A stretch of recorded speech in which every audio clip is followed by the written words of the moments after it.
Hello students, in this video we will talk about cell cycle and interphase. Let us start cell cycle.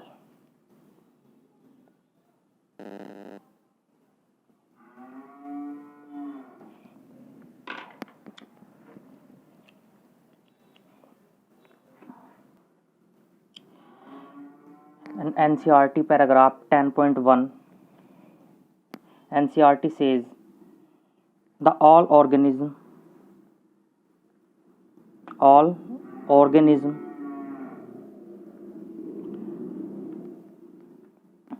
develop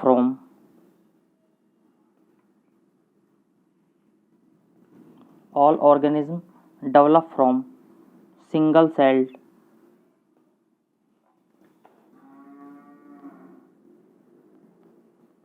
zygote.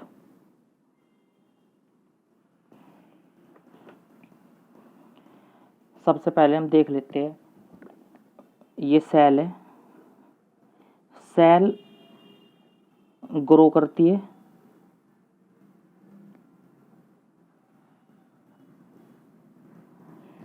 Cell grow करने से मतलब है cell का मास accumulation से।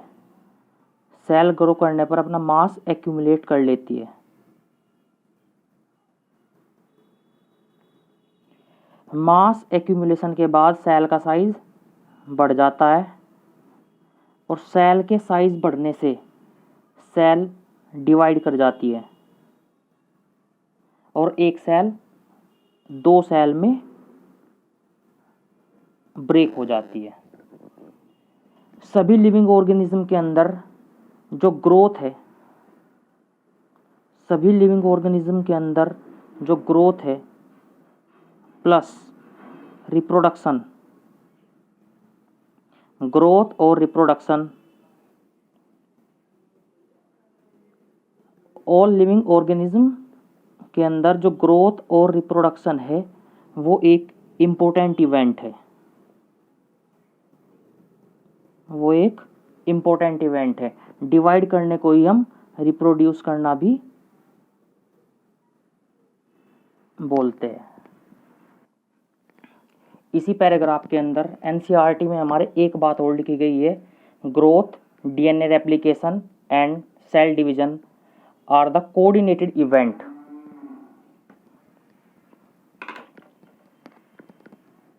Growth,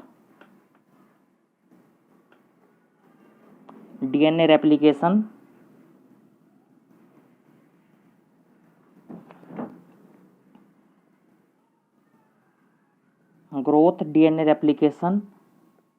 and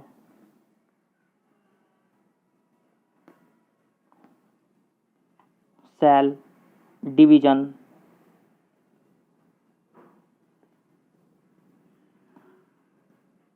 are the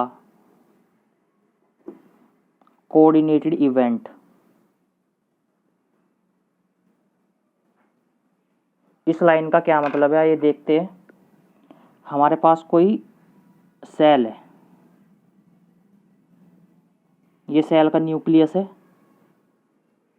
nucleus के अंदर chromosome, DNA की condense form को हम क्रोमोसोम बोलते हैं। डीएनए से पहले क्रोमेटिन बनता है और क्रोमेटिन के बाद में क्रोमोसोम बनता है। ये हमारे पास कोई सेल है। सेल ग्रो करने पर सबसे पहले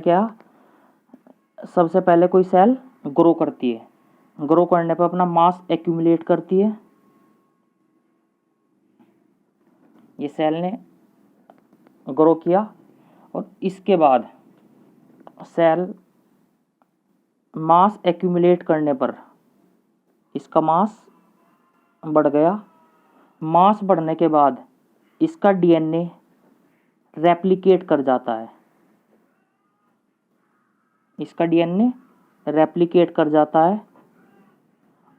डीएनए रेप्लिकेट से मतलब है इसके अंदर क्रोमोसोम की एक कॉपी थी तो इसके अंदर क्रोमोसोम की दो कॉपी बन जाती है। डीएनए रेप्लिकेट करने के बाद एक सेल दो में ब्रेक हो जाती है और दोनों के अंदर एक एक क्रोमोसोम आ जाता है।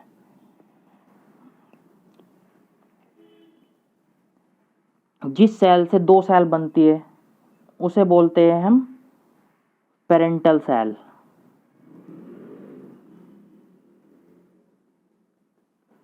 और जो दो सेल बनती है इसे बोलते हैं हम daughter cell. Daughter cell.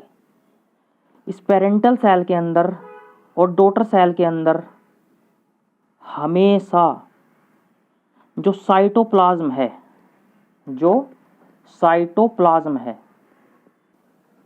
Cytoplasm cell के अंदर, सेल में कंप्लीट साइकिल में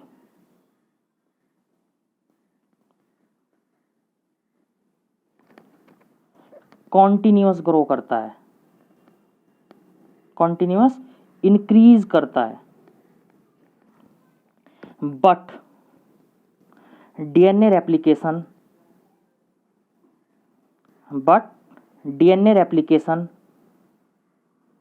अकर वंस। और ये सभी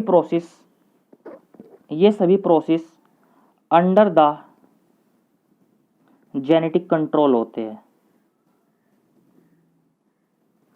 अंडर द जेनेटिक कंट्रोल होते हैं। और हमने जो सेल की ग्रोथ, डीएनए रेप्लिकेशन और यहाँ पे जो सेल डिवाइड की थी हमारी, ये एक कोऑर्डिनेटेड फैशन में वर्क करते हैं। Cell growth, DNA replication and cell divide are work in coordinated fashion.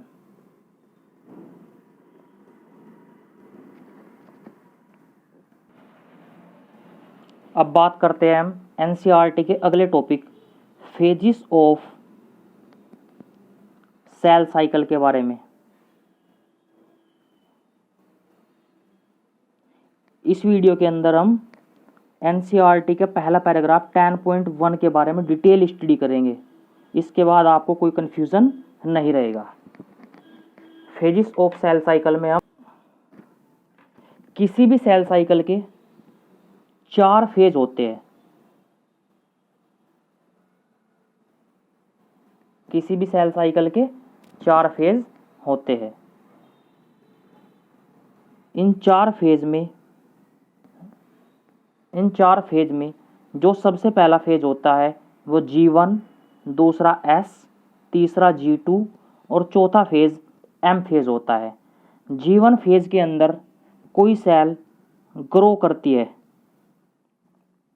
किसी भी सेल की मीन्स G1 फेज के अंदर सेल ग्रोथ करती है। S फेज के अंदर सेल का डीएनए रेप्लिकेट करता है। S फेज के अंदर डीएनए रेप्लिकेट, और इस फेज को हम सिंथेसिस फेज भी कहते हैं। और G2 फेज के अंदर सेल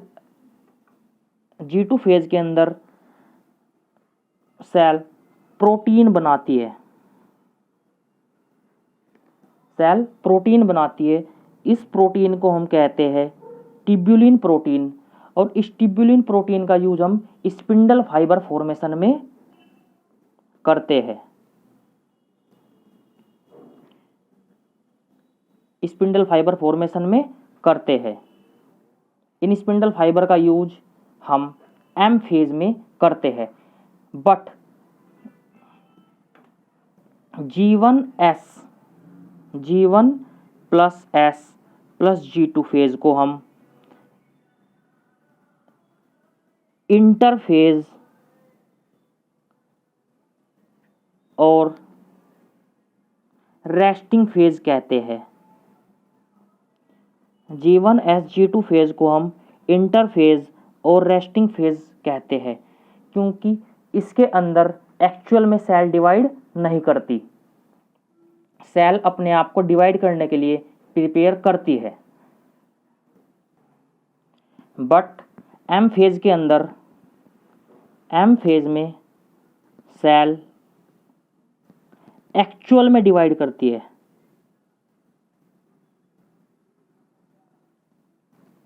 एक्चुअल में डिवाइड करती है और जो G1S G2 है, इंटरफेज जो होता है, यह लगभग कंप्लीट साइकिल का 95% time, more than 95% time occupy करता है,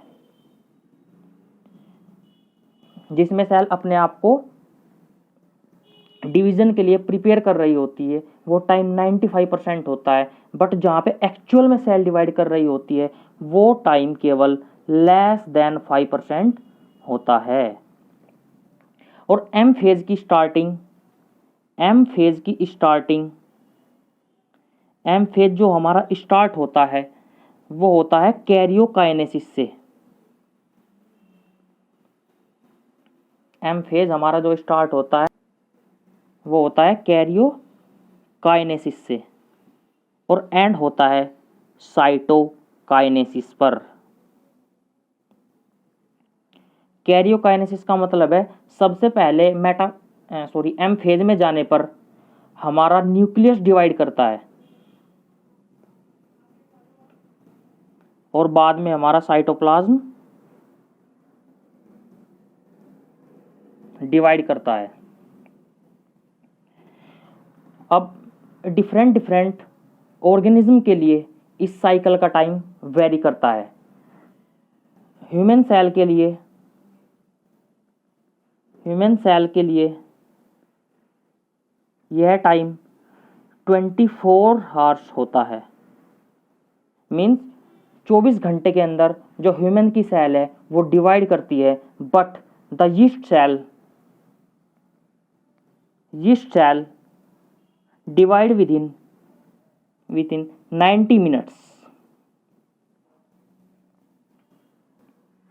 कुछ सेल G1 फेज के बाद सेल साइकिल से एग्जिट कर जाती है, कुछ सेल G1 फेज के बाद S फेज में ना जाकर सेल साइकिल से एग्जिट या सस्पेंड कर जाती है, जिसे बोलते हैं हम G0 फेज। G0 फेज ऐसी सेल होती है हमारी हार्ट सेल।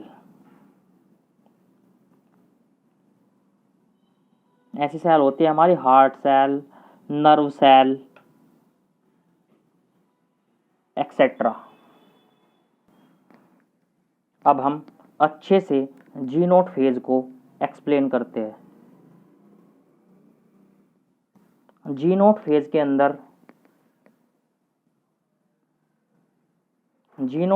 अंदर जो सेल है वो सेल साइकिल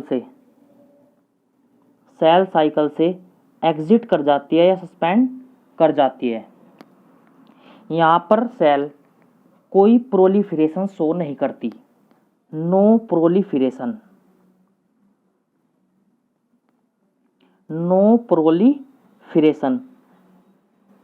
प्रोलिफरेशन से क्या मतलब है? सेल यहाँ पर ग्रो नहीं करती।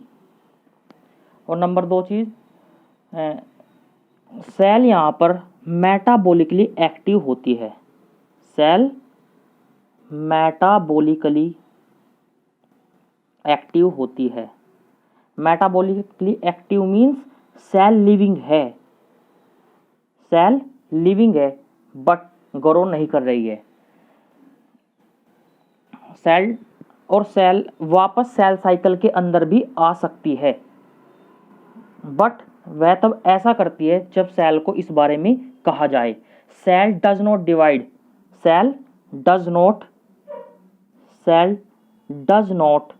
Divide until to do so। Cell तब तक के डिवाइड नहीं करती है जब तक उसे ऐसा करने के लिए ना कहा जाए। और हमने अभी एस फेज के अंदर पढ़ा था कि एस फेज के अंदर जो डीएनए है वो डबल हो जाता है। देखते हैं डीएनए डबल कैसे होता है।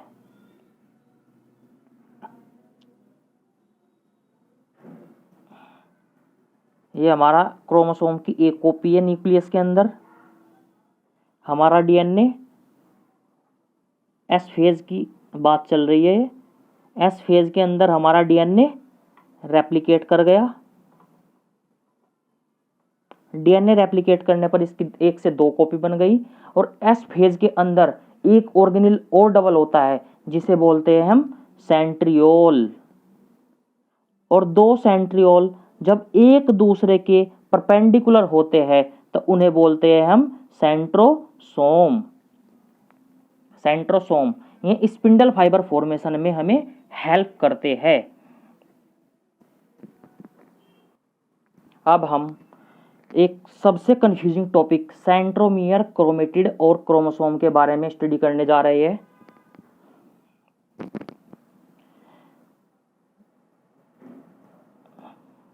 ये हमारे पास कोई क्रोमोसोम है और क्रोमोसोम के बीच में ये क्रोमोसोम की 2 आर्म दिख रही है हमें। इन आर्म को बोलते हैं हम, जो क्रोमोसोम की जो आर्म्स होती है इन आर्म्स को बोलते हैं हम क्रोमैटिड। इन आर्म को बोलते हैं हम क्रोमैटिड। और ये दोनों क्रोमैटिड एक दूसरे की सिस्टर क्रोमैटिड कहलाती है। SC means sister chromatid. और इनके बीच में जो स्ट्रक्चर होती है उसे बोलते हैं हम सेंट्रोमियर। उसे बोलते हैं हम सेंट्रोमियर। हमारा जो क्रोमोसोम है वो सिंगल क्रोमेटिड का भी हो सकता है। सिंगल क्रोमेटिड क्रोमोसोम हमें G1 फेज के अंदर देखने को मिलता है, जबकि 2 क्रोमेटिड वाला क्रोमोसोम हमें G2 फेज के अंदर देखने को मिलता है। एक्चुअल में ये भी एक क्रोमोसोम है और ये भी एक क्रोमोसोम है, बट इसके अंदर 2 क्रोमेटिड है, इसके अंदर केवल 1 क्रोमेटिड है। और अब बात करते हैं हम डीएनए से क्रोमोसोम, डीएनए, क्रोमोसोम और क्रोमेटिन में क्या अंतर है। ये हमारे पास कोई डीएनए है, न्यूक्लियस के अंदर हमें देखने को मिलता है। ये हमारे पास डीएनए है। डीएनए की कंडेंस फॉर्म, डीएनए की कंडेंस फॉर्म को हम क्रोमेटिन बोलते हैं। डीएनए की कंडेंस फॉर्म को हम क्रोमेटिन बोलते हैं। और ये क्रोमेटिन फर्दर कंडेंस होकर के क्रोमोसोम, फर्दर कंडेंस होकर के यह क्रोमोसोम बनाता है, क्रोमोसोम बनाता है। जो क्रोमेटिन हमें देखने को मिलता है वो G1S और G2 फेज के अंदर देखने को मिलता है, और जो क्रोमोसोम है वो हमें केवल M फेज के अंदर ही देखने को मिलता है। अब बात करते हैं किसी सेल साइकिल के अंदर जो डीएनए कंटेंट है, जो डीएनए कंटेंट है, डीएनए कंटेंट कैसे वेरी करता है। DNA content vary in cell cycle.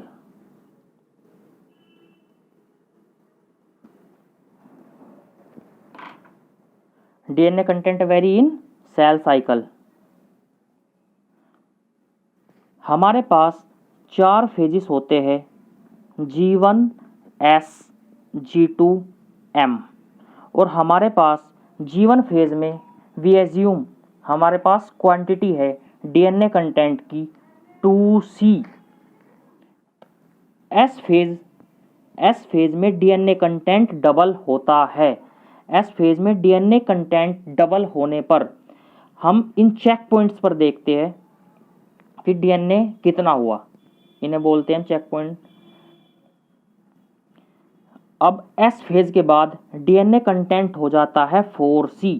अगर यहाँ पर होता 8C तो यहाँ हो जाता 16C।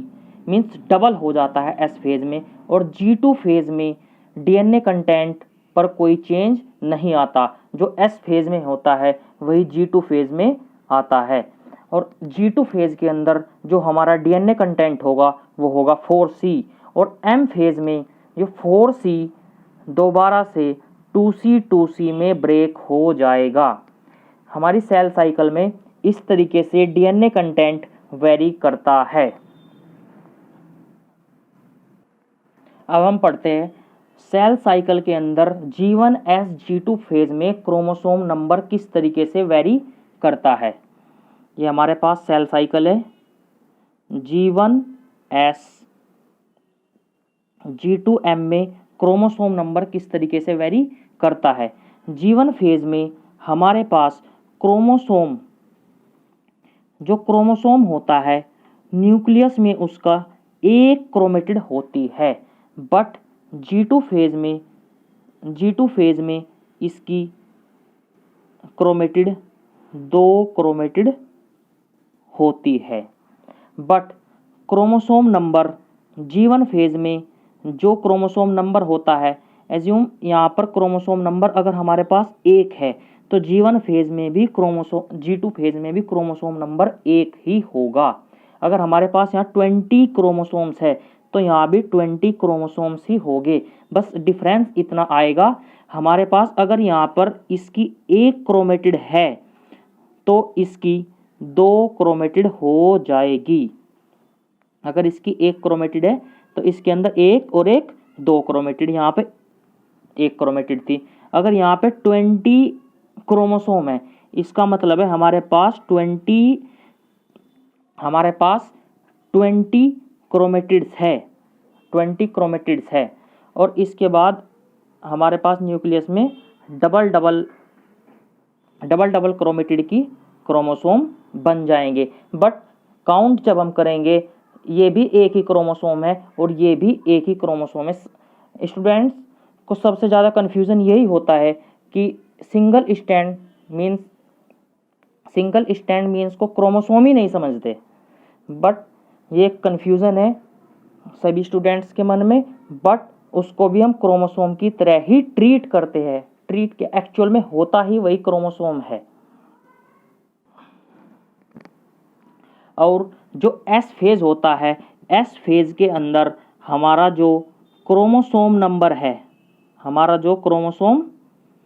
एस फेज के अंदर हमारा जो क्रोमोसोम नंबर है वो वेरी नहीं करता, मीन्स चेंज नहीं होता। तो क्या हुआ इसका मतलब, G1 G2 के अंदर हमारा क्रोमोसोम नंबर सेम रहता है। G1 G2 के अंदर क्रोमोसोम नंबर सेम रहता है, बट क्रोमेटिड डबल हो जाती है। एनिमल सेल्स के अंदर अब हम बात कर रहे हैं किस सेल के अंदर माइटोसिस होती है और किस सेल के अंदर माइटोसिस नहीं होती। एनिमल सेल्स के अंदर जो डिप्लॉइड सेल होती है उनके अंदर फ्रीक्वेंटली माइटोसिस होती है, बट सिंगल सेल के अंदर माइटोसिस, मतलब डिप्लॉइड सेल के अंदर तो माइटोसिस होती है बट हैप्लॉइड सेल के अंदर माइटोसिस नहीं होती। माइटोसिस में क्रोमोसोम नंबर सेम रहता है, बट इसका एक ये एनिमल सेल के अंदर है, ये एनिमल सेल के अंदर हम बात कर रहे हैं। हैप्लॉइड सेल के अंदर माइटोसिस नहीं होती, बट इसका एक एक्सेप्शन है, वो है मेल ड्रोन। इस मेल ड्रोन के बारे में हम डिटेल में स्टडी करेंगे class 12 chapter molecular basis of inheritance. But plant cell के अंदर ऐसा नहीं